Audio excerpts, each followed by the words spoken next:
Graça e paz, meus irmãos, minhas irmãs, graça e paz aos diáconos e às auxiliadoras que estão participando conosco dessa capacitação.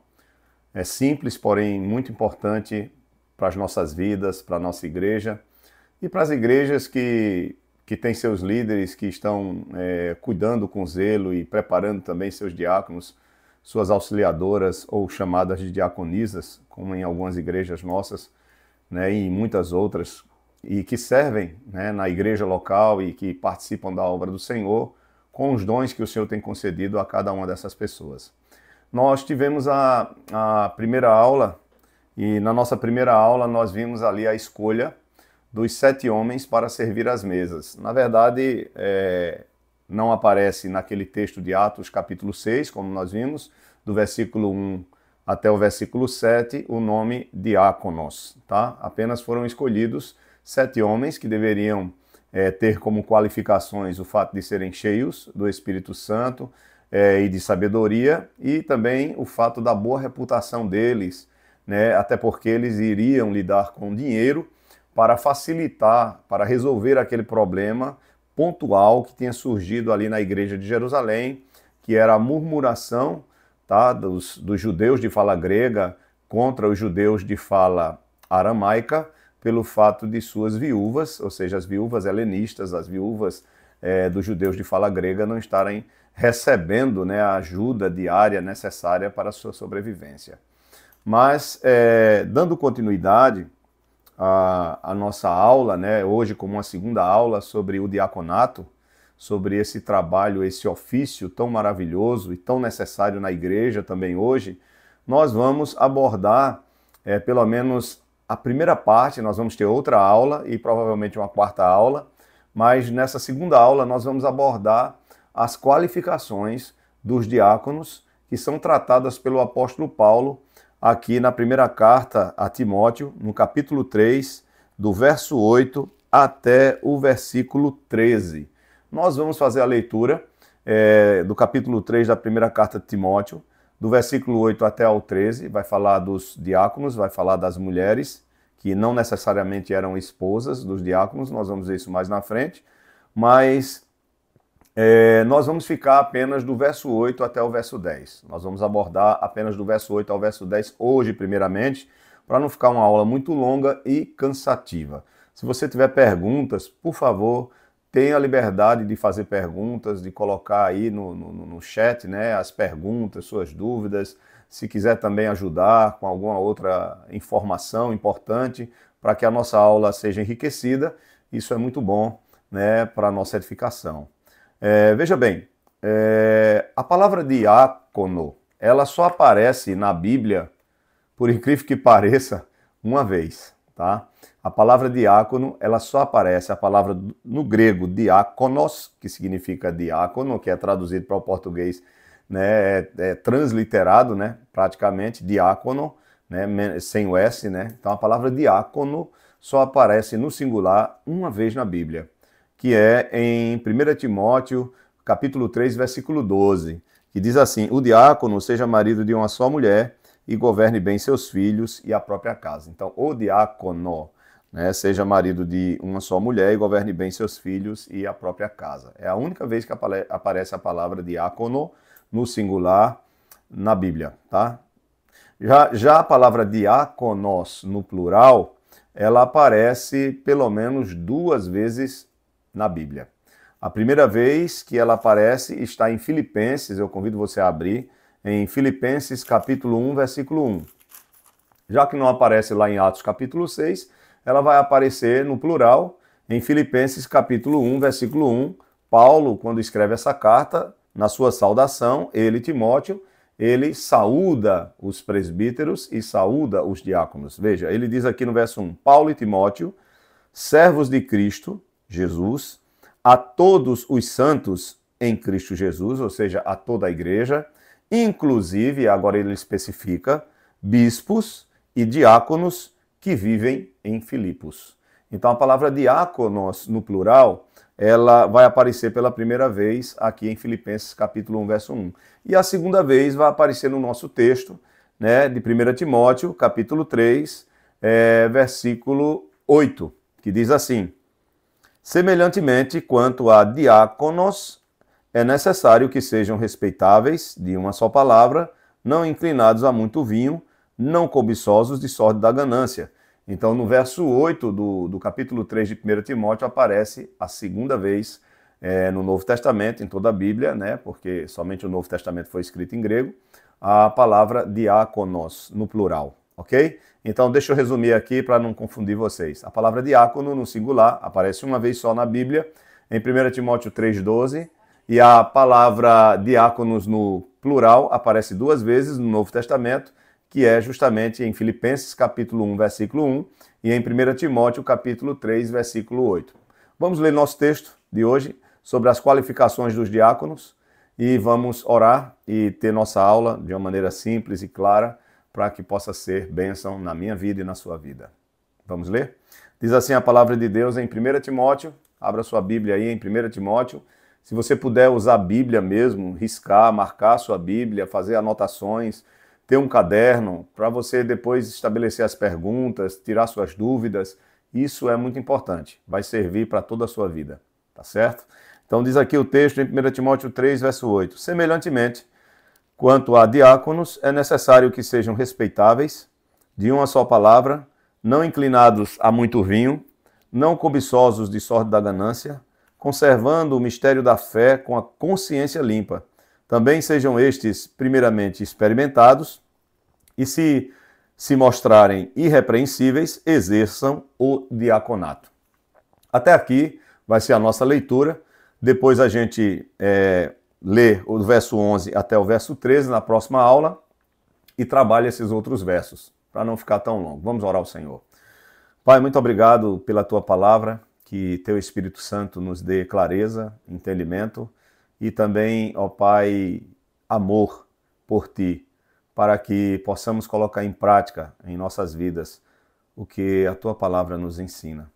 Nós te louvamos por essa oportunidade e que essa simples aula venha chegar, ó Deus, aos ouvidos e também ao coração dos diáconos, das auxiliadoras, que servem ao Senhor com este ofício tão importante na tua obra, na tua igreja, ó Pai, na tua noiva. Em nome de Jesus, nós te pedimos e te agradecemos. Amém. Então vamos lá, irmãos. Bem, pode haver alguns críticos que digam o seguinte: rapaz, lá em Atos capítulo 6 não aparece a palavra diácono. Só vai aparecer a palavra diácono em Filipenses capítulo 1, verso 1 e novamente lá em 1 Timóteo capítulo 3. Realmente existe essa função ou esse ofício de diácono ou do diaconato na igreja do Senhor? É necessário realmente esse ofício na igreja?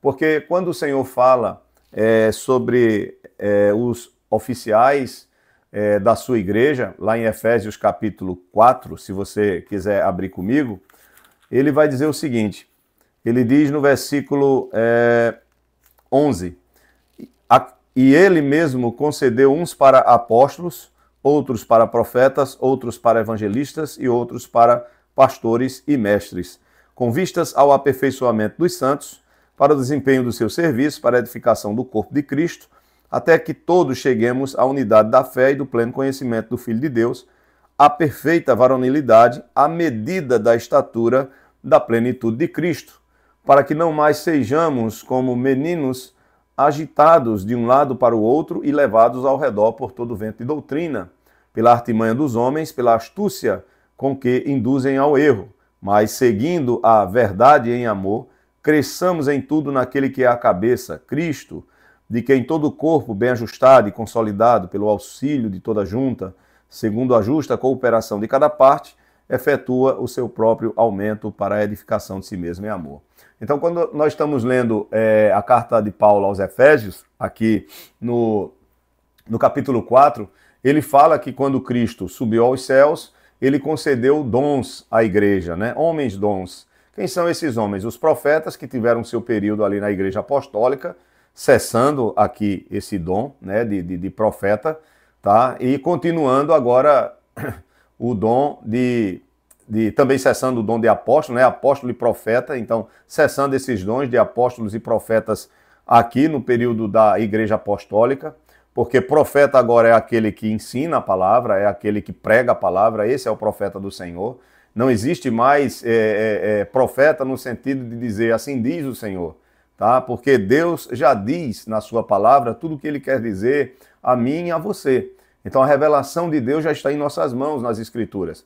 Então quando ele fala sobre os dons que são doados à noiva, à igreja de Cristo, ele fala sobre apóstolos e profetas, né? Primeiro, nós sabemos que eles foram necessários, né, para a fundação, né, ou a obra que é fundada em cima da pedra angular que é Cristo, e aí os evangelistas, os pastores mestres para consolidar essa obra, que continuam até hoje, né? Então, desses dons nós temos os evangelistas, nós temos os pastores e nós temos os mestres. Aí você pode dizer, mas eu como pastor posso ser chamado de profeta? Bem, você pode ser chamado de profeta se você entrega a palavra do Senhor, expõe a palavra do Senhor do jeito que ela está aqui. Mas não um profeta segundo o conceito do Antigo Testamento. Não um profeta segundo, assim diz o Senhor, como se você estivesse tendo uma nova revelação, que não seja a revelação que já está aqui na palavra de Deus. Então, é nesse sentido que é cessado o dom de apóstolo, o dom de profeta, aqui no texto de Efésios. Tá? E quando nós chegamos para os outros dons, né, que é evangelista, pastor, mestre, aí nós vemos que há extremamente uma necessidade desses homens, depois da formação do cânon, né, da Bíblia, né, como nós temos hoje, para que eles possam, sendo assim usados por Deus, ensinando a palavra, pregando a palavra, tanto alcançando vidas para Cristo, como também edificando essas vidas em Cristo, né, fazendo com que essas pessoas sejam realmente cada vez mais parecidas, que cresçam conforme a estatura de Cristo e se pareçam com ele na sua vida, no seu caráter. É para isso que nós fomos chamados. E aí onde entra o diaconato, né? Aqui não se fala de diáconos, mas o diaconato, ele entra justamente como um ofício para facilitar o trabalho do pastor mestre e do evangelista que leva a palavra de Deus. Então nós não temos aqui declarado uma palavra que diz que Deus separou os diáconos, né, como ele separou esses homens aqui em Efésios 4, versículo 11. Mas como nós lemos na primeira aula em Atos capítulo 6, nós vimos ali a instituição de 7 homens para servir as mesas, para que os apóstolos pudessem se dedicar à oração e à palavra, nós vamos perceber que Paulo, ao escrever tanto aos filipenses como também orientando, né, o pastor Timóteo, o jovem Timóteo, ele fala sobre o diaconato como um ofício. Ele diz especialmente quando escreve aos filipenses, eu e Timóteo, né, saudação a todos os santos, né, da igreja, né, de Filipos, especialmente os presbíteros e os diáconos. Então, os presbíteros e os diáconos se tornaram ofícios extremamente importantes e necessários para a continuidade da igreja do Senhor. O presbítero com a função, como nós vimos na aula passada, em 1 Timóteo, capítulo 5, versos 17 e 18, o presbítero com a função de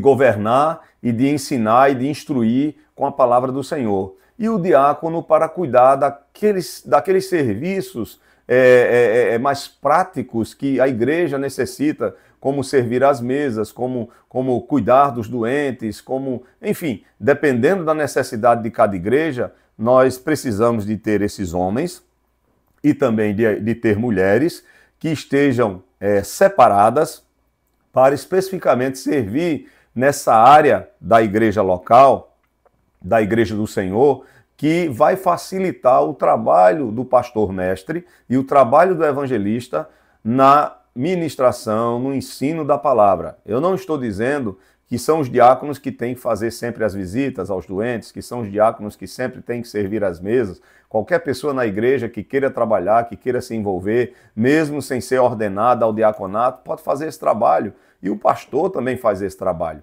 Mas essa não é a prioridade dele. Então, quando nós lemos o Novo Testamento, nós vamos perceber que o diaconato ele não foi apenas uma instituição temporária. Tá? Os próprios puritanos, né, quando você vai ler John Owen falando sobre o diaconato, sobre os oficiais da igreja, ele considera o diaconato como uma instituição divina. E isso está claro aqui no Novo Testamento. não no livro de Atos somente, mas também nas cartas de Paulo, especificamente na saudação dele, como eu já falei aos Filipenses, e aqui em 1 Timóteo, que ele vai falar primeiro das qualificações dos presbíteros, dos bispos, presbíteros, pastores, é a mesma coisa, e também das qualificações dos diáconos e das mulheres que iriam servir, que iriam cuidar da igreja do Senhor. Então, andam juntos esses dois ofícios. Eles andam de mãos dadas para que a obra, para que a igreja se fortaleça no caminho do Senhor. O ofício do presbiterato e o ofício do diaconato, né? Ou seja, os presbíteros e os diáconos, eles caminham juntos. Né? Eu estou falando aqui presbíteros conforme o Novo Testamento fala, com a conotação do Novo Testamento. Presbítero, pastor, bispo, é tudo uma coisa só. Não há uma diferença aqui. O que pode haver e acontecer nas igrejas do Novo Testamento, e depois isso vai ser muito claro no decorrer da história, é que alguns presbíteros eles terão dons muito mais de governo, dons específicos para governar a igreja, para liderar a igreja, enquanto outros presbíteros vão ser mais inclinados para o ensino, como mestres, né? Não que todo presbítero tenha que ser mestre, nem que todo mestre tenha que ser presbítero, mas temos presbíteros que são realmente líderes, mestres, que conduzem a igreja do Senhor e que precisam de diáconos que sirvam bem para, assim, a obra do Senhor crescer e o nome de Deus ser glorificado. Então, as qualificações desses dois ofícios, elas são muito sérias e nós temos que levar isso a sério. Eu acho que nós que somos presbíteros, pastores, nós devemos ler, né? Certo puritano, ele aconselhou outro pastor a ler todos os dias a primeira e a segunda carta a Timóteo, né? Diz certo pastor também que ele lia todos os domingos, né? Antes de pregar, antes de começar o dia do Senhor, ele lia a primeira e a segunda carta de Paulo a Timóteo. Então, é uma carta que chama sempre a nossa atenção para a nossa santificação, para a nossa vida com Deus, primeiramente nós, pastores, presbíteros, como também dos diáconos. Como nossa aula é para diáconos, então nós vamos ficar aqui com os diáconos. Deixa eu trazer aqui algumas afirmações para vocês. A primeira é que os diáconos, eles têm um ofício que é espiritual. Por mais que eles sirvam às mesas, por mais que eles se envolvam em várias áreas de serviço na igreja do Senhor, o serviço deles, né, o serviço dos diáconos e das auxiliadoras, é um serviço de grande importância para a saúde e bem-estar da igreja. Então, se esse serviço é de grande importância para a saúde e bem-estar da igreja, então é um serviço espiritual, é um ofício espiritual, porque vai fortalecer a igreja do Senhor espiritualmente.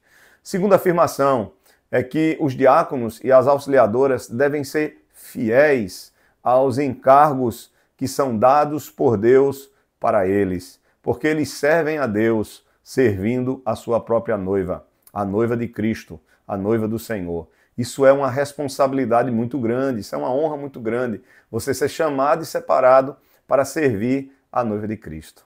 E a terceira afirmação é que o trabalho dos diáconos e das auxiliadoras, ou do diaconato, né, falando de uma forma geral, está ligado a tudo quanto é necessário na obra do Senhor, que não exija, preste atenção nisso, o trabalho do diácono e da auxiliadora, ele está ligado a tudo que é necessário na obra, na igreja local, que não exija, preste bem atenção, que não exija do diácono necessariamente o ensino e a pregação da palavra. Então, o diácono, ele não precisa ensinar e pregar a palavra na igreja como presbítero. Por mais que alguns diáconos vão sim ter esse dom também, o dom da palavra, o dom do ensino. Nós vamos ver ali Estevão como um excelente pregador, o primeiro mártir. Nós vamos ver Filipe como um excelente pregador, evangelista, né, que faz uma obra maravilhosa entre os samaritanos, mas depois ele vai chamar os apóstolos para os apóstolos, né, imporem as mãos e batizarem aquelas pessoas que se convertem ali. Mas não necessariamente o diácono, a auxiliadora, vão precisar pregar a palavra. Então, muito cuidado, não é porque você foi ordenado ao diaconato que você tem que ser um mestre. Agora, você tem que conhecer a Bíblia, evidentemente, como qualquer crente. Você tem que ler as Escrituras. Você tem que meditar na palavra. Até porque você vai ter um ofício que querendo ou não, traz honra para você. Traz honra para você no serviço da noiva do Senhor, no serviço da igreja. Então, diáconos e auxiliadoras, estudem a Bíblia, conheçam a palavra, conheçam as doutrinas básicas da fé cristã. Mas não necessariamente vocês têm um chamado para pregar. Alguns de vocês poderão ter. Mas a necessidade do diaconato não é essa. Essa não é a função principal deles. Isso pode ser algo que o Senhor tenha concedido, né, a alguns, mas que não é necessário. Tá? Então, que isso fique claro, que o serviço do diaconato está ligado a tudo do que é necessário na igreja, mas não necessariamente à pregação e ao ensino da palavra. Isso fica para o pastor, isso fica para o presbítero, né, mestre que está ali, e para outros que vão ser chamados para esse trabalho. Ok? Essas 3 afirmações, né, que os diáconos têm um ofício espiritual, que os diáconos devem ser fiéis aos seus encargos, porque são dados por Deus para servir a sua noiva, a igreja. E terceiro, que os diáconos estão ligados a tudo que é necessário na igreja, mas não necessariamente à pregação e ao ensino da palavra. Ok? Então, terminando essa primeira parte, né, vamos dizer assim, essa grande introdução, nós vamos agora para as qualificações que estão descritas aqui, né, em 1 Timóteo, capítulo 3, versículo 8 até o versículo 10. Acompanhe aí comigo. No verso 8 diz, semelhantemente quanto a diáconos, é necessário que sejam respeitáveis, tá?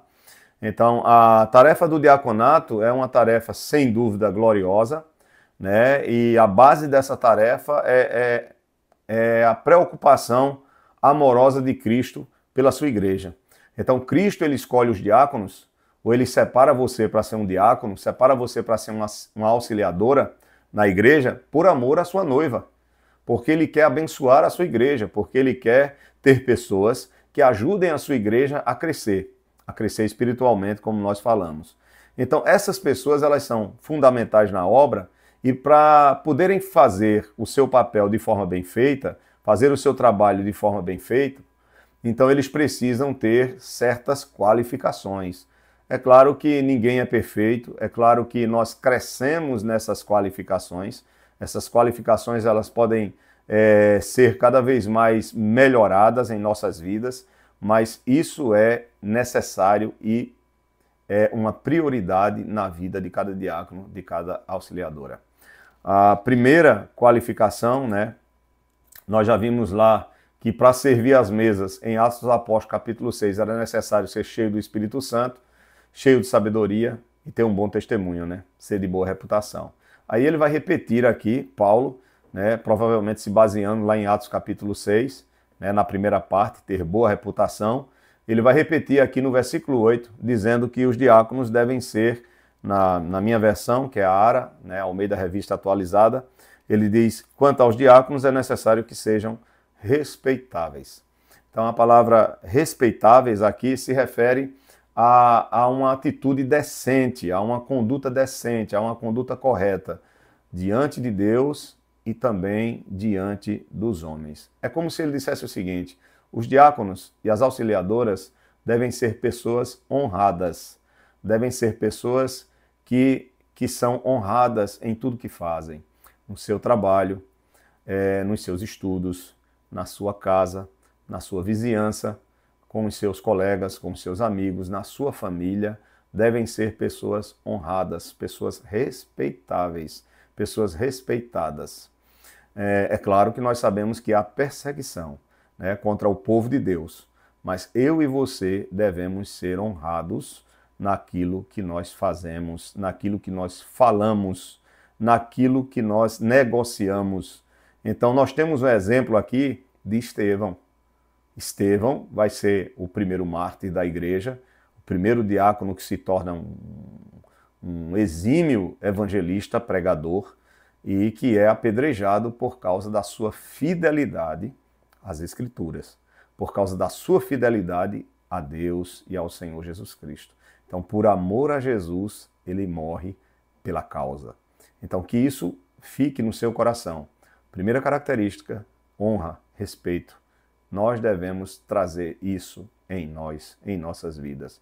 Se você tem falhado nessa área, então que você se arrependa de seu pecado, que você abandone esse pecado e que você busque a santificação ao Senhor.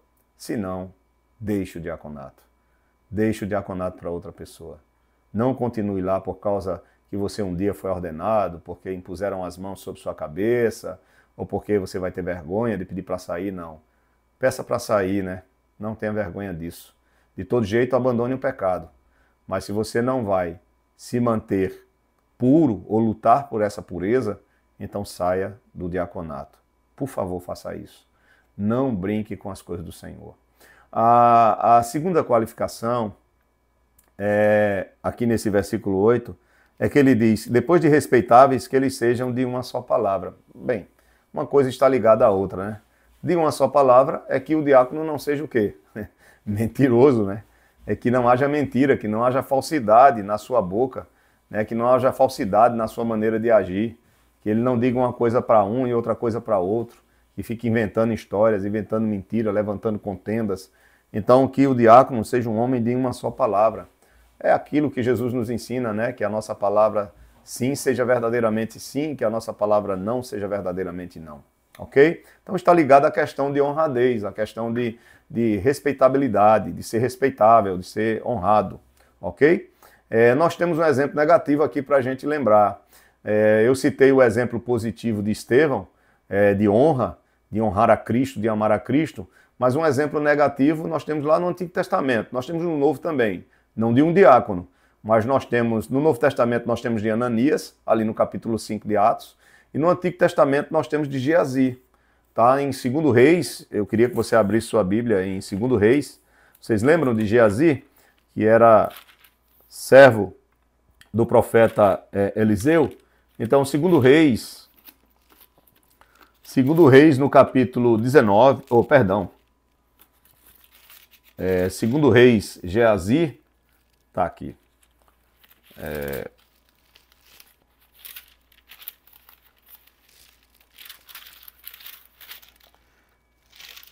Aquele caso de Naamã, que vocês conhecem muito bem.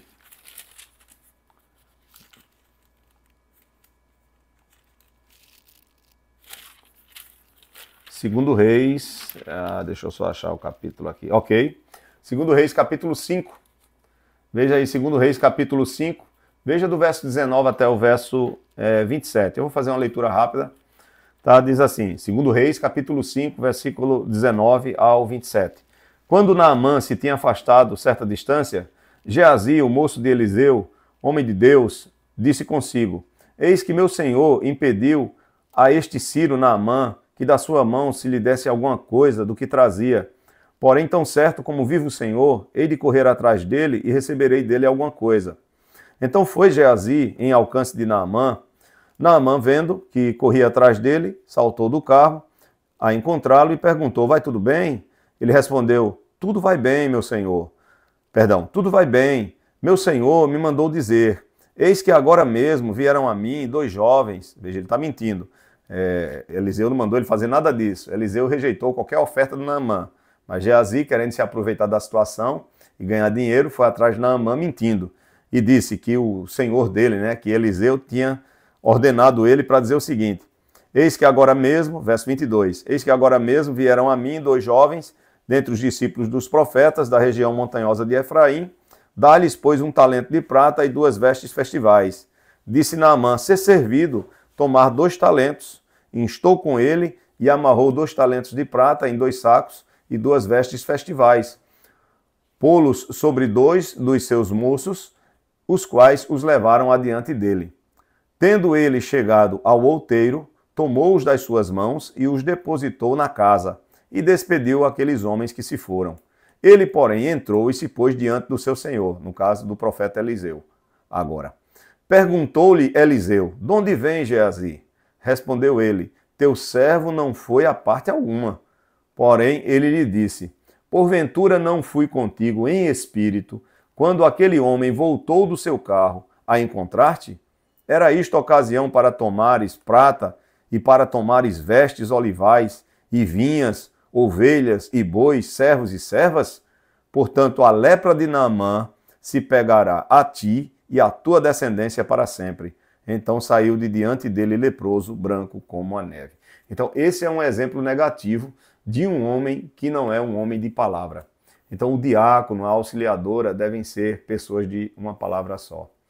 É claro que nós falhamos muito em nossas palavras. Eu já falhei em minhas palavras. Quem não falha? Somente um homem não falhou nas suas palavras, e esse homem foi Cristo. Mas nós que somos seres humanos e pecadores, nós falhamos.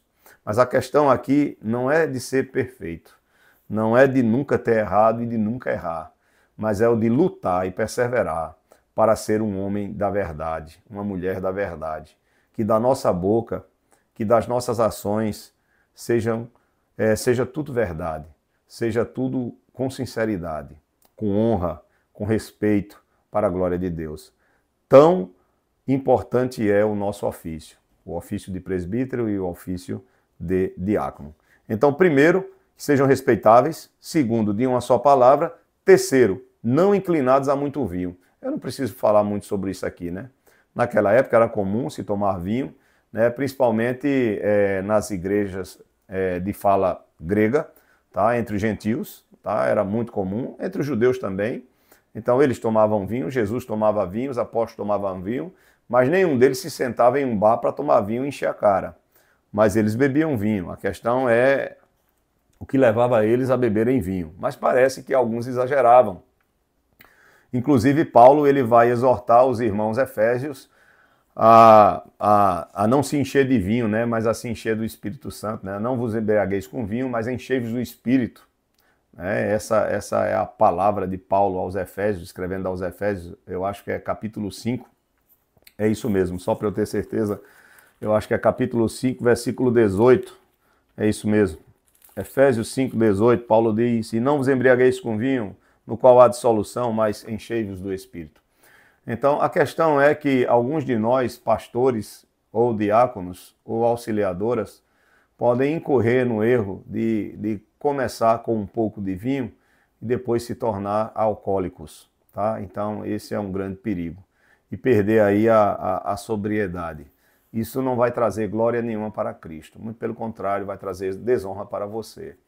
Porque o álcool, ele é apenas o começo de uma série, ou o prazer do álcool, ou a busca do álcool, é apenas o começo de uma série de problemas que você pode trazer para a sua vida e para a sua família, e também para a igreja. Então você, diácono, quer ser diácono? Então, não seja um amante do vinho. A palavra aqui, literalmente, é alguém que se demora junto ao seu vinho. Tá? Então não se demore junto ao seu vinho, nem à cerveja, nem a qualquer outro tipo de bebida. Na verdade, um certo homem sábio, um pastor, ele disse o seguinte, que aqueles que são chamados por Deus, especificamente os pastores, e aí eu passo isso para os diáconos e para você que me ouvem, para vocês que me ouvem, o homem ele deve fugir das 3 barras, da barra de ouro, da barra de saia e do conhaque São João da Barra, tá certo? Então vocês entendem o que eu estou dizendo, né?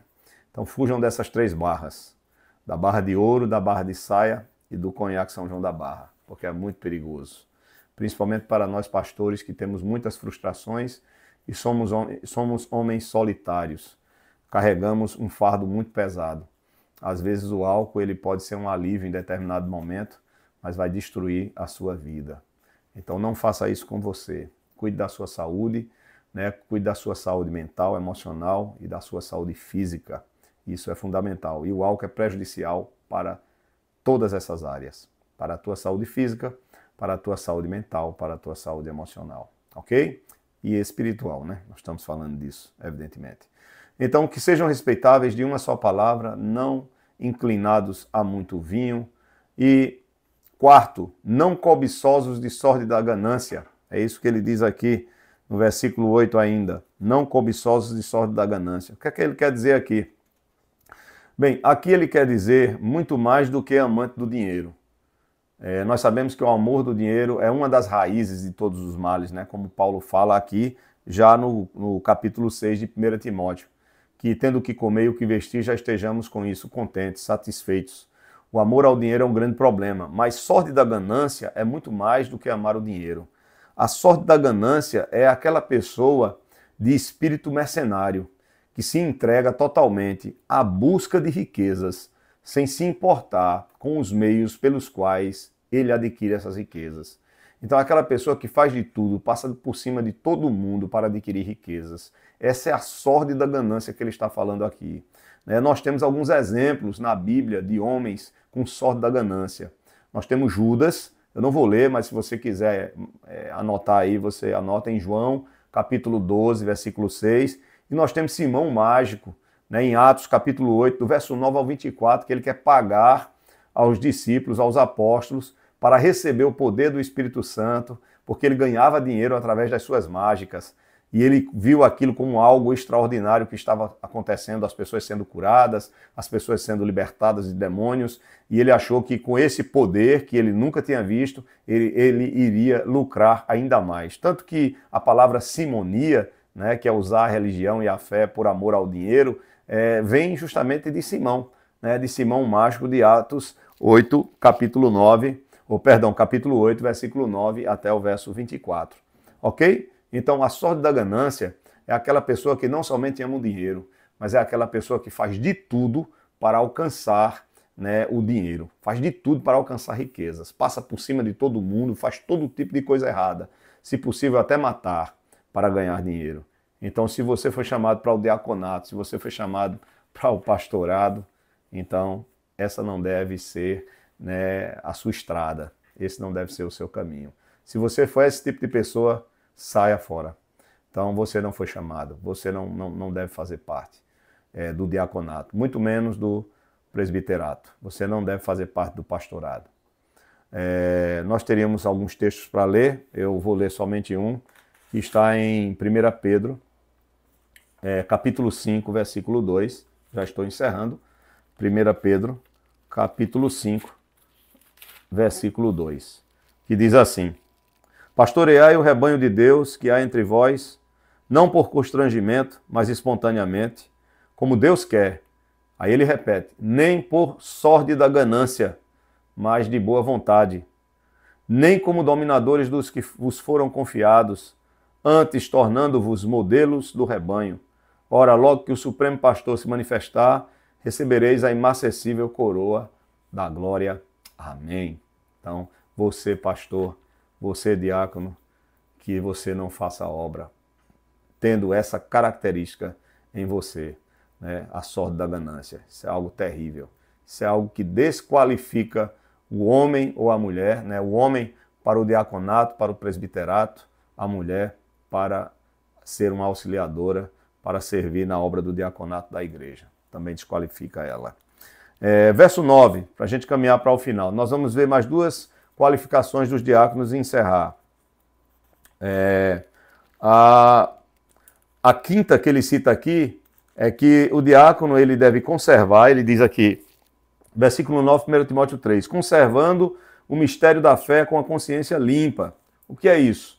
Conservar o ministério da fé com a consciência limpa. Então, o diácono, a auxiliadora, devem estar atentos ao serviço deles, ou seja, observarem, examinarem os seus próprios corações, a sua própria consciência, para saber se o dever deles, se o serviço deles está sendo feito por amor a Cristo. É uma vigilância de si mesmo. Então ele diz aqui, olha, conservando o mistério da fé, ou seja, que você se mantenha firme, confiando em Cristo, firme no seu relacionamento com Deus através de Cristo, firme no Senhor, confiando, amando, servindo de coração e observando sempre o seu próprio coração que é enganoso, sua própria consciência. Você tem uma consciência limpa, então vigie a si mesmo, faça de tudo para permanecer fiel ao Senhor. Lembre de José. José, em Gênesis, capítulo 39, José no capítulo 39, no verso 9, ele diz uma frase, que essa frase deve estar em nossos corações constantemente.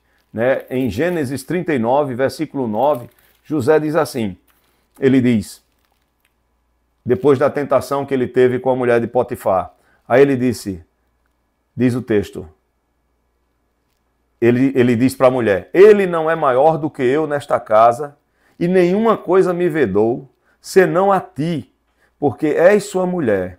Como, pois, cometeria eu tamanha maldade e pecaria contra Deus? Veja a consciência de José. Como eu cometeria tamanha maldade contra o Senhor dele, contra uma pessoa que tinha lhe dado responsabilidade e confiado um ofício para ele em sua casa, e também pecado contra Deus. Então ele está considerando aqui os homens e está considerando a Deus. O seu serviço no diaconato deve ser por amor aos homens e por amor a Deus. Ou melhor, por amor primeiro a Deus e depois por amor aos homens. É a noiva de Cristo. Então nós temos que zelar pela noiva dele. Ele deu o seu sangue por ela. Então é uma responsabilidade muito grande. E ele vai cobrar de mim e vai cobrar de você. E a última qualificação está no versículo 10, que diz: também sejam estes primeiramente experimentados, e se mostrarem irrepreensíveis, exerçam o diaconato. Alguns acham que aqui o diácono, a auxiliadora, devem passar um período probatório, né, um período de teste, para depois, só depois desse período de teste, serem ordenados, serem consagrados. Bem, há uma discussão sobre esse verso. Eu não sei se esse verso está dizendo realmente isso, tá? É claro que não precisa dizer que aquela pessoa, que aquele irmão, que aquela irmã estão agora num período de teste para ver se podem ser ou não ordenados ao diaconato. Eu acho que esse período de provação, de teste, esse experimento, ele é visto no dia a dia. Você sabe quem são as pessoas que estão servindo na igreja, que amam servir, que amam colaborar. Então basta você observar isso, conversar com elas depois, esperar que elas amadureçam, e conversar com elas para ver se realmente elas gostariam de servir oficialmente como diáconos ou como auxiliadoras na igreja. Aí eu acredito que é dessa forma que deve acontecer. Esse experimento é feito no dia a dia, na observação sua como líder, como pastor, como cuidador espiritual da igreja. Ok? Então temos aqui as 6 qualificações, primeiras qualificações dos diáconos. Eles devem ser, primeiro, respeitáveis, segundo, de uma só palavra, terceiro, não inclinados a muito vinho, quarto, não cobiçosos de sorte da ganância, quinto, conservando sempre o mistério da fé, com a consciência limpa, e sexto, que sejam primeiramente experimentados, e só assim possam servir no diaconato.